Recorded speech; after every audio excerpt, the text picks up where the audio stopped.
At the risk of coming off as someone who says the exact same thing every video, Nijigasaki is one of Love Life's most unique groups, and in a way, the first unique group. From its connection with PDP in 2017, to having most of the focus in CFUS, its solo idol structure, being the first to really be disconnected from the Love Life universe/narrative until later on, there's so much I can talk about with Nijigasaki. They are my favorite group for a reason, and the second Nijigasaki movie has only strengthened that opinion. Oh yeah, mark that as another unique point for them. The story of Nijigasaki has continued far past the TV anime season, having an OVA and a promised 3-part Niji movie trilogy focusing on the characters and whatever plot they can pull out of their ass. When the first movie came out, we were shown something special as to what this trilogy could do for its characters. With a cast this large, having extra scenes to flesh out these characters and give them new arcs is an amazing idea, and with the solo idol concept, it makes the focus on them even more stronger. Characters like Lanju got enough focus to really fully separate them from their CFUS counterparts, which show the potential of a movie trilogy like this. This is a very character-driven series. There is no high-stakes plot that many people usually think of, like a Love Life competition. It's all in the character growth, and everything else is secondary, which admittedly does make it so if you're not interested in the characters, it's seemingly like there's no stakes, no plot. It's a complaint that I do sometimes see with Hasunosora, and if there's anything that series showed, it's that stakes don't have to be some sort of genuine physical entity or goal to have you invested. It can make the engagement of the series a bit confusing, as it's just, so we're just following their lives with simple vague goals like expressing their dreams? Love Life though has done an amazing job at making those simple vague goals into something so special it can carry the series by itself. Like, why should I care about these characters? The Niji anime did a wonderful job with this, but I won't lie, the movies do an even better job at that. The character work in this movie got me borderline to tears, and it's the reason why I don't mind there isn't much of an engaging plot or goal like a competition or something. The concept is there, but immediately everyone is like, we're gonna do our best to dethrone each other, but we really love one another, so it doesn't matter who wins, we're just here to have fun. So it really does not matter. All of the Love Life movies, no matter if the plot is good or bad, have always been somewhat an excuse to have the characters travel to new areas and show new outfits. I really don't like doing full-scale summaries, but the main plot revolves around the school idol GPX and its temporary cancellation, along with how Mia Taylor's sister, Chloe Taylor, attempts to bring Mia back to America. These two plot points collide to show the meaning of being a school idol and what it truly means for the individual, aka wider one. Again, not something that's new for this series, but new in the way they go about it because of the characters. Setsuna, Ai, Mia, and Rina are the ones who get the biggest focus in the movie, and I borderline say Setsuna and Mia are the main characters. That isn't to say Ai, Rina, and the others don't get anything, but my eyes and ears are focused on them due to how the plot goes. Now for Mia, her arc is a natural continuation of the one in season 2. Due to her trauma with her family history and losing her voice, she's been able to reconcile with being a school idol to express herself, to not hide her voice and emotions. When Chloe pops in quite literally out of nowhere, she's forced to confront her past, the side that still sees Mia for her past self. And it isn't like Chloe hates the new Mia and just wants the old one back, she quite literally says she wants to understand her, it's just that Mia has a hard time expressing how she truly feels, leading her to succumb to Chloe's demands and fashion style. Setsuna, or Nana, goes for a different yet similar arc to Mia with her school idol persona, Setsuna. Now, to my knowledge, especially from rereading the CFUS stories as of late, I don't think the concept of Setsuna and Nana Nakagawa being two separate entities has been brought up before. It's usually been a fun secret identity thing that's both been in CFUS and the anime, but here we get a very interesting look in how Setsuna views herself. She views Nana and Setsuna as two different entities, and as the story progresses with the School of GPX being cancelled and Chloe's speech on School Idols, she's only pushed further and further into believing that. Nana believes that Setsuna is just the idealized version of her, and the reason she can be her is because she understands that she's nothing like her.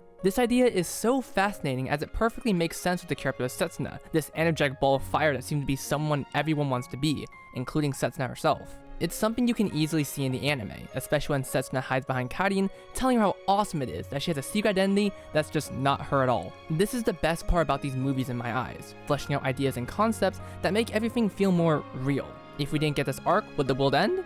No, Setsuna was just fine in the anime. This only serves to strengthen Setsuna's character in a movie series that did not need to exist, but I'm not complaining. Setsuna and Mia are luckily accompanied by the two people that help break them out of their mold, Rina and Ai. Now I'm going to talk about Ai first because I'm saving Rina for later. Firstly, I love the fact conceptually that's Ai that's the one that helps Setsuna realize she's, well, Setsuna. Ai is the closest character to the energetic and passionate level that Setsuna has. She even references this, calling Ai the natural hero that she isn't. This is also a small thing, but I love when the past seasons are referenced, as it really goes to show how the little things really did matter, and connects in such a way that every single moment is important. Even moments I didn't think of have been reinterpreted in the eyes of different characters to show how much it meant to them. It fully embraces how much these characters love each other, doing it in the show don't tell method until they need to say it, which is something I always praise series for.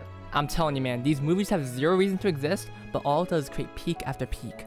And Rina? Okay, major spoiler alert here. I know I just spoiled you like 10 seconds ago, but this is a big one. Go on Google or just go watch it or something. Someone just flashed on screen, I don't know what it was, but anyway. Rina is essential to Mia. I mean that in the sweetest way possible. Rina and Mia are inseparable and are characters that need to be with each other. Rina and Mia are two characters that have always struggled with expressing their emotions, either feeling they physically can't, or they need to hide it deep down. The way these two have always gone about their emotions makes it so they're opposites in a way, and C+ is definitely a better example of this, as I feel the anime didn't hit the mark exactly. It was still done well though, to show the similar traits they have. Here though, that dynamic is perfectly represented to have Rina push Mia towards being herself. She's the one who tells Chloe straight up why Mia can't sing. She's the one that takes it upon herself to cheer Mia up by hacking into the Scholar GPX to create a message for her. It is quite literally insane what Rina does here just for Mia, and it's because she loves her friends and wants them to be happy. It's as simple as that, and we see how she developed to be that way because of the previous seasons. I just love the fact that's because of each other that they're able to choose to not hide behind their feelings. Mia is the reason Rina decides to be upfront about how she feels, and Rina is the reason Mia is able to navigate through her complex feelings. Rina Mia genuinely makes me feel something that almost had me crying at the fucking airport. Yeah, I watched this in the airport when I was traveling to New Jersey for a Castle Point convention, can you believe that? There's this level of compassion and trust they have in them that gets reflected both mentally and physically. The look in Mia's eyes when she realizes what Rina is doing and doesn't know how to feel. The way Rina low-key aura farms in a cold night sky. It all forms into how they feel about each other. It's very intimate on a level that actually caught me off guard. When Mia takes off Rina's mask and Rina sheds a tear just staring at Mia, that's when I knew I was watching peak. When I saw the PV and saw Rina's music video without the mask, I was wondering how it would narratively work. What would make Rina do this? Why would she do it? Is it for someone or something? It's for Mia, obviously. Look at the way they look at each other. And here's the thing that makes it even more intimate. The whole intro of the circles that's done to introduce the member into performance, it's also shown in Mia and Rina's performance. However, it's offline this time due to the app being down, meaning that the performance is private, only for their eyes to see. And I guess the others, but the third willing minus Chloe because it's important to plot. I believe in the theory of you pummel kiss in the third movie, but I legitimately thought in the scene between Rina and Mia, something was gonna happen. But I knew for a fact that if it did happen, it would be on Twitter day one, because I did not get spoiled in any of this. I kept myself incredibly silent on any news in the movie to avoid any spoilers, and it made for a perfect viewing. And let's not get started in the music video and the song.